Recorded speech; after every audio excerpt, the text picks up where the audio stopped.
Tole gaa walitti deebineetiin jirra arraqee horsiisee bulaa jirtu gammoojjii jirra gammoojjii mukuun qabu akkatti nama boharsaa taphachaatiin qe'ee gammoojjii yeroo dhaqxee dabarsita akkuma qubsumni manni isaanillee ulfaanne har'asaas boruus achi dhaquudhaaf salphisanii wal dubbillee akkasumatti nama boharsaa ture waan ta'eef turtii keessan har'a televezyiinii OBS irraa akka addaan baane shakkiin qabnu dargaggoota warra horsiisee bulaa irraa filanne Gujii fi Fantaallee irraa nu gidduu jiru isaa wajjin jirra.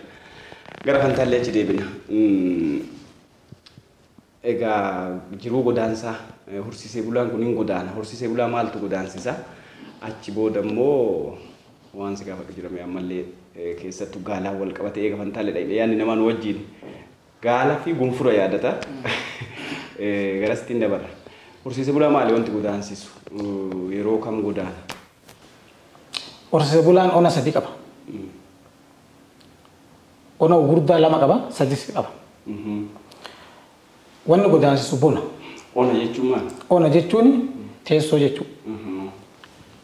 Teessoo sadii qaba. Kan ona sadii qaba jechuudha. Ona gannaa qaba, ona dheedaa qaba. Onni gannaa jechuun ona kisee gannaa galanii ta'an jechuudha. Garaacha biyyaa keessa. Ona dheedaa jechuun ona godaananii horii itti tiffatan xarafa banii jechuudha. Onni dheedaa sun ona lama ta'uu danda'a. Sadii ta'uu danda'a. Onuma dheedaa jedhama inni. Faanuma socho'a. Faanuma socho'a jechuudha. Wanni horsiisee bulaa godaansisu horii isaati. Horii tisuuf godaana. Bakka citaan jiru deema, bakka bishaan jiru deema. Bishaan isaan godaansisaa citaa barbaadatu isa godaansisaa jechuudha.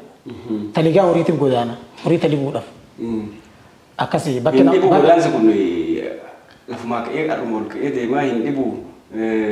Miini ittiin godaansisu manni ijaaree diigu. Horsiisee bulaan meeshaa guddaan qabu. Wama itti nyaatee dhugu bichaa qaba. Sanuu gaalumatti fe'ata. Sanuu gaalumatti fe'ata jechuudha. Mana iyyuu gaalumatti fe'ata jechuudha. Namni kun mana gaalatti fe'atu afar. Afar dasaa qaba. Dasaa san gaalatti fe'atee deema. Manuma keessa bulusa bulu. Nu biratti illee al tokko tokko mana fottoqqee gaalatti fe'anii illee numa oofanii. Garuu irra guddaa mi'a fe'anii karaa bichi tokko mi'a tokko fe'ee inuma fe'a. Akkasitti gaalli tokko mi'a mana tokko numa baata. Numa baata. Akkasitti waan itti dhugan waan itti nyaatan surree onuma gannaan naqatan muka fa'arra surree dhadhaadha. Meeshaa gurguddaa jechuun wanta jajjabduu tokko dhadhaa qabu gartee namaan ulfaatu. Onuma gannaa saffaa dubartiin kaameenyi mana keessatti akkatti siree ijaarte achirratti guuranii biraa godaana. Kolloo. Baay'ee maa meeshaa isa dhibuu yoo qabu. Baay'ee isa dhibuu qabu. Bakki namaa taatu. Midhaan kontaalaan gootaran sochoosu hin jiru. Hin jettu. Bakki namaa taatu horii hin taatu. Bakki horii taatu namaan taatu yaa horsiisee bulaan. Bakki namaa taatu horii hin taatu. Bakki horii taatu namaan taatu yaa. Kanaaf bakka horii taatu filataa jechuu jiruun isaa horii. Dursi isaa kennama. Dursi isaa kennama akkasitti. Kottu gaa. Anillee xiqqoo naannuma horsiisee bulaa kana waan ta'eef beekta dubbii keessa nu lichisiistanii. Amma yeroo godaanan kana irra caalaa gaalan dargaggeessi kun yoo deemu hin qanani'a. Nyaannumti soorannumti horsiisee bulaa baay'ee aanani. Wanni godaansisan dhibneefu kutota kana baay'ee qabu kan of jalaan deemu. Jiruun isaa aananumaa qabeedhuma irra caalaa meeshaan inni godaanuun kun waan afatu. Wanni afatu sunu waan jabaa miti irra caalaa waan malooniiti. Erbuma looniiti. Afanni isaatu. Itillee. Beekamaadha itillee. Yeroo godaanu kan amma tiisin gaalaa ganna fa'aa biyya fagoo ofii gaafachi deebi'u dargaggeessi naannoo qe'eetti gaala siisee bulcha. Bulchaan gaala kun yoo bulchu walleedhaan sagalee dhageessisee gara qe'eetti dubartii isaa fuulaa fa'aaf waa taphataa maal jedhaa walleen sun baay'ee babbareetti. Achi gaala keessa gaalaafillee hin taphata. Hirribaan of dhoorguufillee tiiseen gaalaa hin weellisu. Mee wallee waan sammuu jedhiiti jiruudhuma tika gaalaatii fi bulchaa kan godhu. Abdii gadaa seenumarraa seenu malee ani weellisallee miti. Ani weellisallee miti. Garuu dhugaadha tiiseen gaalaa. Gaafa gaalli baddaa dhabu dhufee warra bira bulu. Ni wallifti wallee kana waa lamaaf wallifti tokko hirriban itti dhoowwatuufi. Lama dubartii jaalatanillee ittiin ibsuudhaafi tajibba ittiin fallee qeequudhaafi tajaalatan ittiin faarsanii dhageessisuudhaaf. Hafuula itti kennuuti illee amilee ishee ol gochuudha. Amilee buusuudhaaf akkasitti tiiseen gaalaa itti fayyadamti. Gosa gosaan nu jedhamu. Suni laal wanni kun bu'uurarraa walleen tanuma warratti wallisa santu gaala keessatti wallifama tanuma gisee ragadaa yeroo ragadaa wallifnu santu gaala keessatti wallifama haa gaala maqaadhaanii bakka gaalatti saffaa maqaadhaanii haa wallisan malee sanuma wallifama yaadaloon takkuma walaloo jijjiiruu danda'an malee walleen ijoollee keessatti akka roobun tana magarsaan nuu jee walleen ijoollee xiqqootti walleessanii jirti ijoollee uruursuudhaaf ka kanarraa hafe waa'ee wallee aadaa kanarraa kaafe kun dhiichisa warra gadaati dhiichisa warra gadaati ka amma gaala keessatti jedhamu suni wama lama wallee amma jennu kanaafii fi oborraa oborraa tana itu berarti geerarsa itu geerarsa jettiin karrayyuun oborraa jettiin hannaan garuu waluma fakkaatti xiqqishu walumatti dhiyaate takkuma kanaaf amma siireenan jedha fuun dubartii faaqee qanii fuun waan akkasii waan jechaa guddatte yoo ta'e waan mata qonnoo ishirra nu fakkeenyaaf amma hoggaa amma wanni maqaa wanni jedhan amma baasilee gaalli nadee har'a gubbaan dhabanii dullacha gaalli nadee harroolirraan dhabanii ituu gaalli dheebotee gootuu gubbaan dhabanii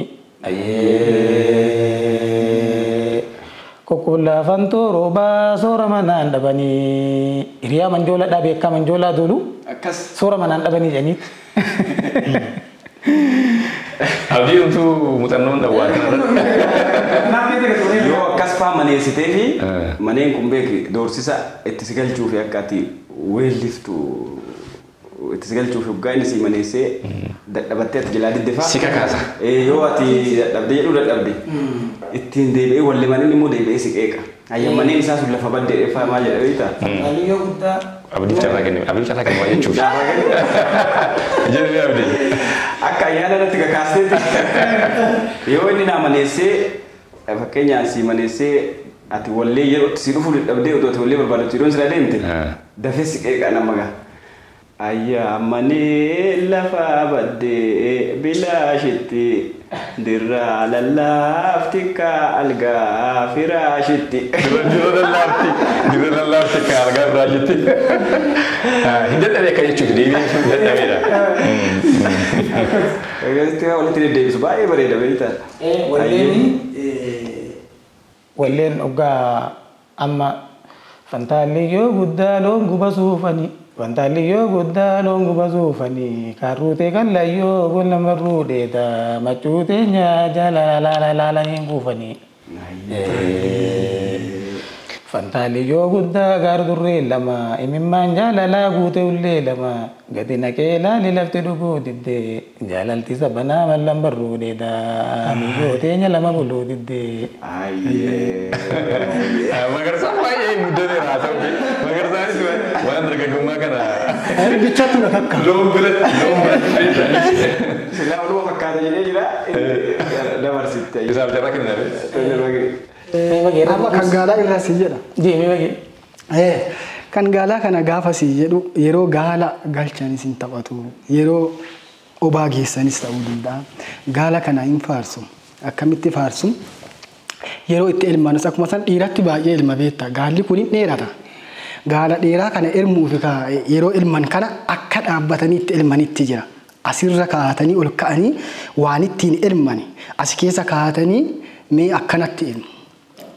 Akka horiitti akkana hin ilman akka loonitti muchiisaa akkanaaf hin tolu akkana qabu akkanatti ilmu gaala akkana dhaabbatanii ragada faana jedhu hoggaa sirbani jira akkam jedhu sen guutuun gaalaa tollee hayaa mallee ooyyoo hayaa mallee ejjatee gaalumaa hayaa mallee ooyyoo hayaa mallee ilmaan galaanumaa hayaa mallee ooyyoo hayaa mallee ooyyoo hayaa mallee jedhaa sin isa kan ammoo hoggaa ilmaan akkanatti ilmaan galaanuma jedhe gaala faarsa inni biraa ammoo oo borii mallee ahoo oh bori malea bobbaere oh bori malea wal gubba kono oh bori malea kabobba'een harroo bori mallee kadorrobeen halloo bori mallee ahoo bori mallee ahoo jedhu.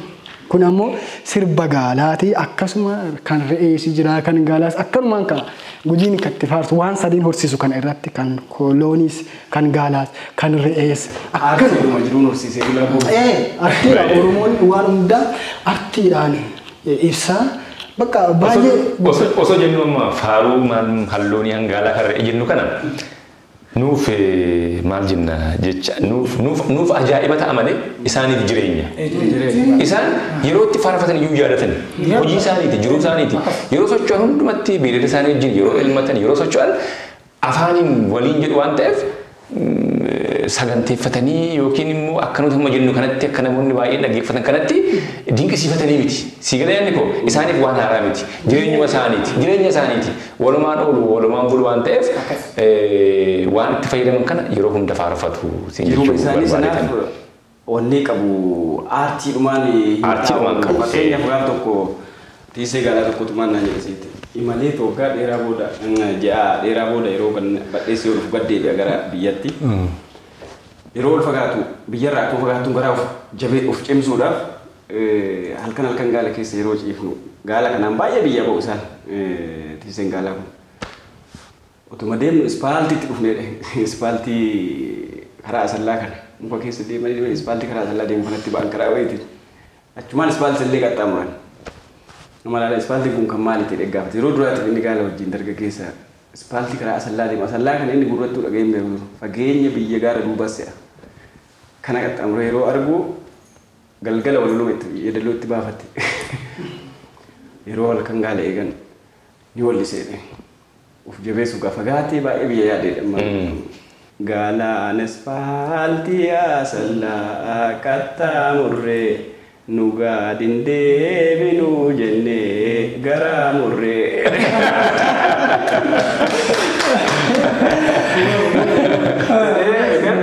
akkasitti hojjabee jiruudhuma isaa akka inni itti dafee aartiidhaan ibsatu.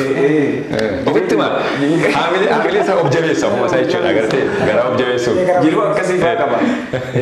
Haweenni ani immoo jiruma yeroo akkas biyyarraa fagaatan kana akka namicha ammoo illee karaa qaxxaamuree kana maan nyaattu ganama haga galgalatti.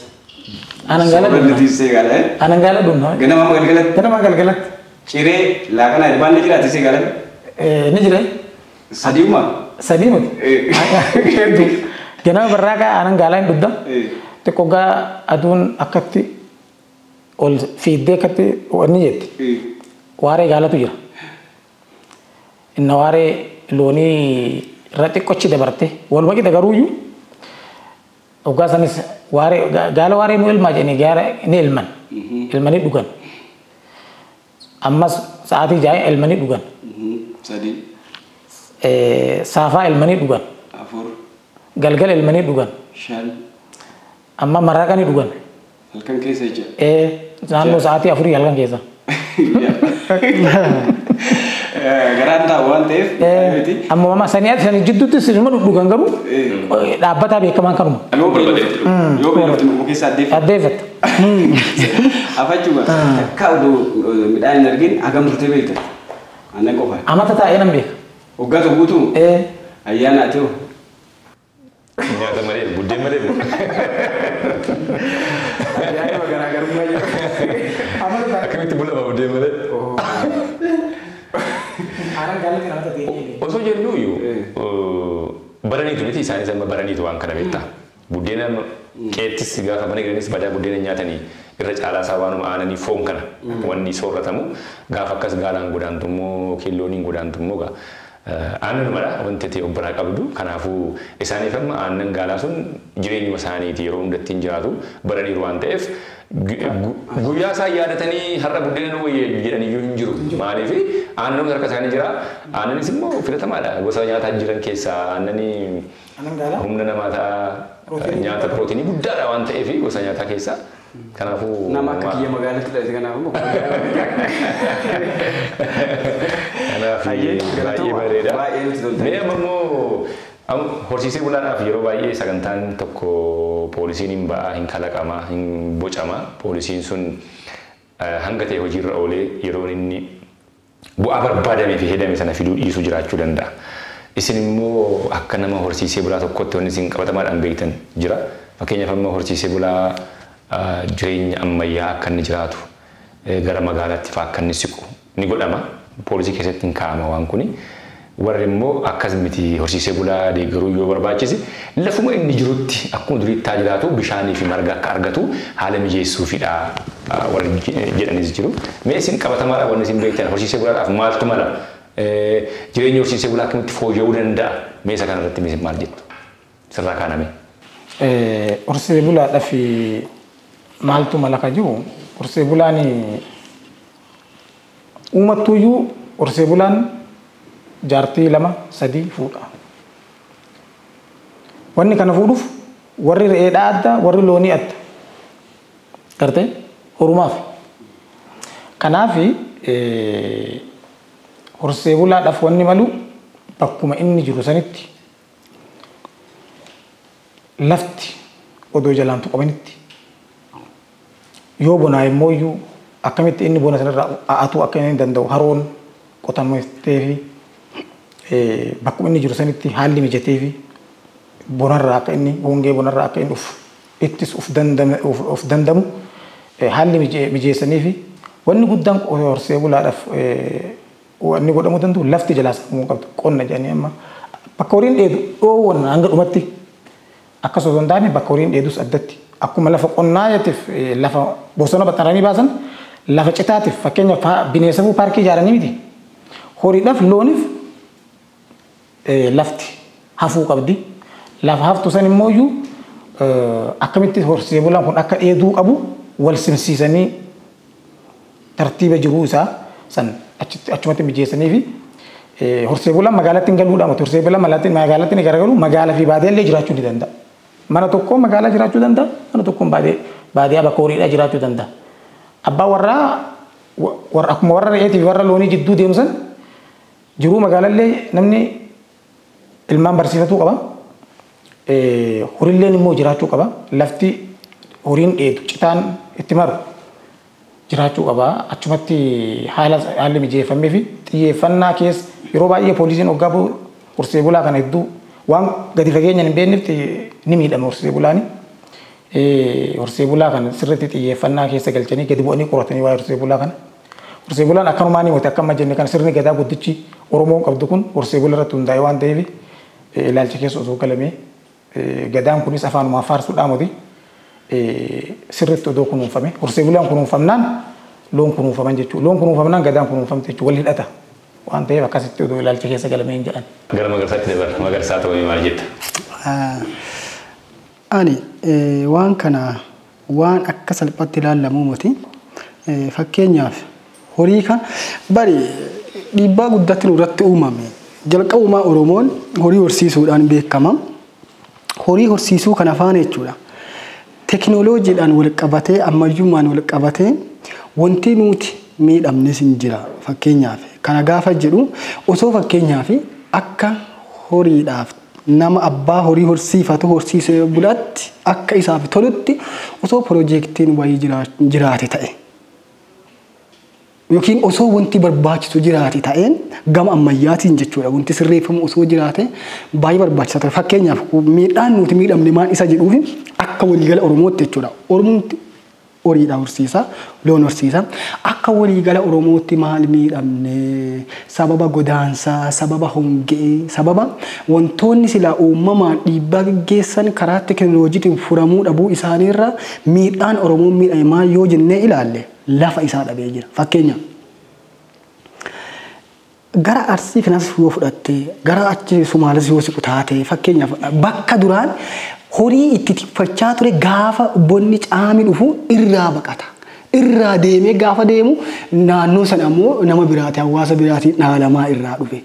Bal'aa ture kanaam Oromiyaan bal'oodha gaafa jennu kana qofaan ibsuu hin dandeenyu. Hamma amma jennee kana caala ture.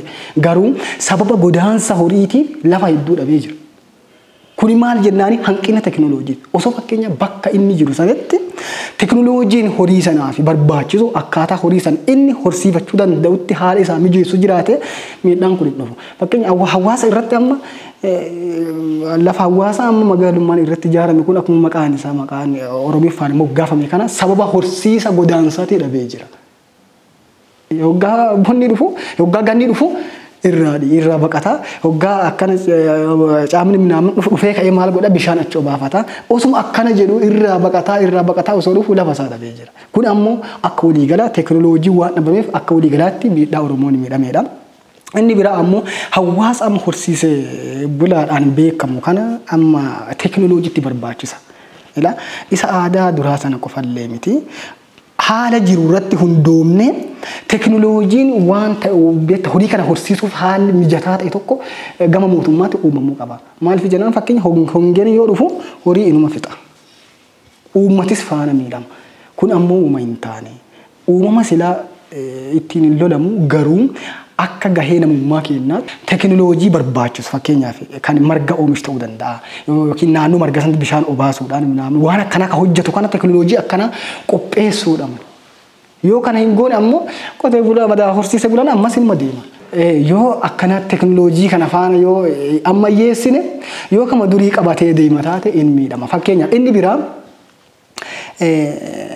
osuma danda'ame akka godhamutti kan akka godhamuu qabu jedhee ani yaadu AI fa osoo fayyadaman ta'ama jiraame fakkeenyaaf mootummaadhaan kan qophaa'u artificial insemination kan jedhamu kuni in barbaachisa. Amma maaliif yoo jenne amma lafti dhiphachaa dhufaa jira.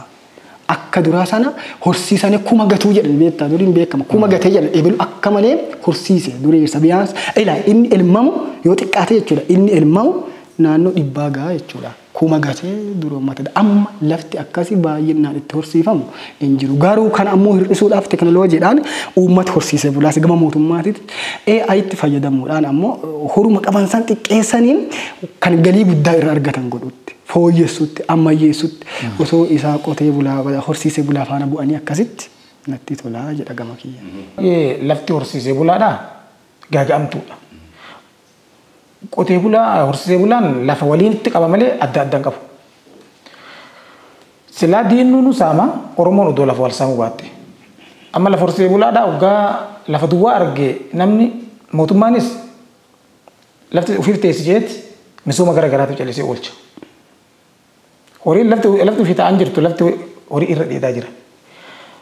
Misooma gara garaatiif oolcha. Fidee takka nama biroo fidee bakka birootii buqqisee fidee nama irra qubsiisa. Kan bakka biroorraa lafarraa fuudhee fidee bakka horsiisee bulaa lafti bakka jirtu bakka horsiisee bulaati waan ta'eef fidee achirra qubsiisa. Lafa ofii teessu kana fidee misooma gara garaatiif calliseetuma oolcha. Haala kanaan lafti Oromolleen akka walirratti duultu sababa yeroo takka mootummaa waan akkasii godhuuf akka walirratti duultu. Ta'ee lafti horsiisee bulaa dhagaagama akkanaa kana keessa jirti. Kanaaf wanni akkanaa kun odoo xiyyeeffannaa itti kenname lafti horsiisee bulaan qabu sun ofii taa'an jirtu. Bosonni sun ofii dhaabbataan jiru citaa sun ofii marree akkama taa'an jiru horiitu dheeta. Bosona san horii mataa jala qabata. Gaala dheeta re'ee dheeta. Bosona san misooma kennaa jira. Lafti horsiisee bulaan odoo addaan qooddatee ni qotanna jee akkuma qotee bulaan bakka yeroo biroo qotee lafti hunduyyuu qotee bulaan hunduu adda addaan abbaa qabdu abbaa argachuu ni dandeessi. Garuu lafa waliinitti waan fayyadamuuf akka waan lafa ufumaa baddee teessutti yaadni akkanaa kun odoo mootummaa keessas hawaasa Oromoo keessa odoo bahee gaariidhaan jedha. Ayyaanuma horsiisee bulaa yeroo darbe kana kabajamaa ture walii walqabsiifneetu Gujii fi Karrayyuurra horsiisee bulaan akkamitti loon isaa kunuunfataa akkamitti faarfataa ijoollee isaa akkamitti guddifataa waan jedhu aadaadhaan qabannee dhiyaanne dhumarratti immoo nutis wanti jennu jireenyi horsiisee bulaa fooyya'uu qaba gaafa jennu horsiisee bulaan waggaa 100 dura turee fi inni har'a jiru haala tokko keessa miti kan inni jiru. Siyaasa tokko keessa hin jiru, haala tokko keessa hin jiru, haalli qilleensaa inni keessa jiru gargarii. Baay'inni uummataa yeroo sana tureef amma jiru gargarii.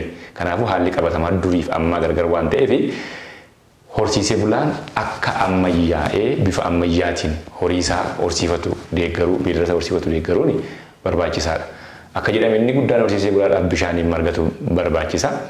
Hamma danda'ametti bishaan naannoo horsiisee bulaan jirutti bishaan baasanii fi margallee akkan bishaan sanaan biqilchee marga ammayyaa keessumaa amma margi ammayyaa jira kan babal'atu kan faca'u kan dhaabamu kan yeroo dheeraa beeladaaf ta'uu malu bishaan kun jiraannaan marga kana oomishuu dandeessa kanaaf qaamni dhimmi ilaalu warra akka sektara qonnaa waan kana xiyyeeffatee hojjete horsiisee bulaaf bishaan cimmisuun kuusuun baasuun akka inni immoo marga kana magarsu deeggaruuni baay'ee barbaachisaadha. Gama biraatiin immoo horsiisee bulaanis qabeenya beelada qabulraa hamma ta'e gurguree maallaqa baankii ol kaawwachaa hamma hafte immoo bifa qulqullina qabuun akka inni horsiisu bifa ammayyaatiin barbaachisaadha. Ijoollee isaa akka inni barsiifatu magaalatti akka inni mana ijaarratu akka asii amma hawaas kaasee horsiisee bulaan magaala gidduuf baadiyyaa gidduu jiraachuu danda'a magaalas jiraachaa baadiyyaas jiraachuu danda'a. Kanaaf isa akka inni carraa argatu haala mijeessaa fi deemuun baay'ee barbaachisaadha. Isa kana mootummaan yeroo baay'ee karoorri ni ba'a. Karoorri sun hamma ta'e lafa qabata. Jijjiirama muraasa fiduu mala. Akka waliigalaatti garuu jijjiirama guutummaatti fidee jiruuf jireenya hawaasaa horsiisee bulaa hin fooyyessine. Ammas taanaan har'a teenyee gaafa yaadnu jireenya horsiisee bulaa harkuma rabbii jira. Hongeenii dhufnaan horsiisee bulaan ammas rakkoo keessa gala. Egaa namni hunduu jireenya isaa harkuma rabbii jira garuu immoo kan horsiisee bulaa irra caalaa wanni gaaffii keessa jira waan ta'eef kana jedhee kanaaf xiyyeeffannaa kennuufiin baay'ee barbaachisaadha. Horsiisee bulaanis immoo ijoollee isaa gaafa barsiifatu ijoolleen horsiisee bulaa barattes naannoo ishiitti deebitee jiruuf jireenya maatii ishii jijjiiruu qabdi. Yeroo baay'ee wantoota sooshaal miidiyaa kanarratti argitu amma hundumtuu komiinuma dhiyeessa miti yeroo rakkoo wayii jiru gaafuma hongii wayii dhufu horsiisee bulaa sana yaadata inni tachi keessaa baratee bahee mataansaa gaafuma sana komii dhiyeessa malee baradheera jiruuf jireenya horsiisee bulaa jiruuf jireenya maatii koo akkattan jijjiira jedhee waa gochuun kun baay'ee hin mul'atu. Tarii kun namoota baay'ee bira jiraachuu danda'a rakkoon kun keenyas ta'uu mala. Kanaaf too akkanatti xiyyeeffannaa argate inni barates jiruuf jireenya horsiisee bulaa jijjiiruudhaaf otoo waa hojjete waan jedhu jenna kaanatis. Galatooma bareedaa hundi keessanuu yaadni kaastan uma xiqqoo andabalu immoo daangaa wal qabatu horsiisee bulaan kun akka carraa haa ta'u lafa daangaa kanatu hundi isaatu gammoojjiidha haa ta'u daangaatti baay'ata. Gaaga'ama inni reefu isan keessa naannoo akkasii jira. Amma caamatti aansee wanni qotee bulaa miidhu irra baay'een maali? Horsiisee bulaa irratti walitti bu'iinsa daangaa irratti dhufu. Baay'een isaa daangaa irra jiru. Daangaa biyyaa irra caalan kan eegaa jiru horsiisee bulaadha. Raayyama biyyaatti yeroo ilaalle. Raayyaadhuma daangaa eegayu gootonni daangaa biyya kanaa kabachiisanii aangaan irra caalan bal'aa daangaa biyya kanaa yoo kaaste horsiisee bultoota. Warra gatii hagasii qabu jechaadha biyya kanarraa horsiisee bulaan. Kun immoo haga yoomiitti ka jedhuun amma daangaan naannoo horsiisee bulaa baraabaratti irratti du'ee ajjeesu kun akka adda ba'u odoo taasifame amma furmaata guddaa horsiisee bulaa lubbuu horsiisee bulaa bara baraan wanni ta'uuf furmaata guddaa ta'a waan ta'eef ishii kana gara nageenyatiin wal qabsiiseetti dhaamuu barbaadeeti kaan isinuu kaaftanii ulfaadha galatoomaa hin nagaa. Sagantaa keenya xumuruuf jenna waan ta'eef otoo hin xumuriin magarsaan waan hafe jedhu wayii silaa loon keessaan baanu miti bireeda keessaan baanu waanuma loonii waanuma bireeda kana waan hafe waan nun jettu yoo qabaatte xiqqoo isheen nu keessaa aartistii dhabeettanni. Waa jennee waan nun jette xumurree. Bada yeroo aanarraa sinaan jedhan waan sirbu jira. Yeroo sani beekta akkana sirbina. Daaluu jenna. Daaluun kun ammoo maqaa sa'aati. Akkana jedhe aanaan qabannee buttee qabannee meenaa qabannee akkana raasna aanaa harkatti qabannee akkana aanaan daaluu kiyya buttee baay aanaan siraafanna buttee baay dhadhaa si baafanna buttee baay butteen bahuudid ayyoon galuudid butteen bahuudid ayyoon galuudid buttee baay buttee baay buttee baay. Buttee baay sangolii shaalit silla ciicoomij buttee baay buttee baay. Dhiirri siin raasa butteen guddaa qaban lafa keessatti kana buuta. Fira raasa. Namni buttee kana raase immoo maal argata dhumarratti jira raasa waan akkasii. Buttee aanaan sirriitti guddaa hambuuca tuchee akkuma gaafa ilmaan hamburroo jedhanii beektaa aanaan si hamburreessa gaafa kana hin quufta. Kan akkasitti Hawaas Fantaallee Karrayyuurra Magarsaa Uddeessaa Gujiirra Abdii Gadaa Ogeessirra Ayyaana no Aljazeera. Galatoomaa isiniin jenna keessumaa keenyatanii waan istuudiyoo keenyatti argamtanii fi ati immoo ibsachaa kanaaf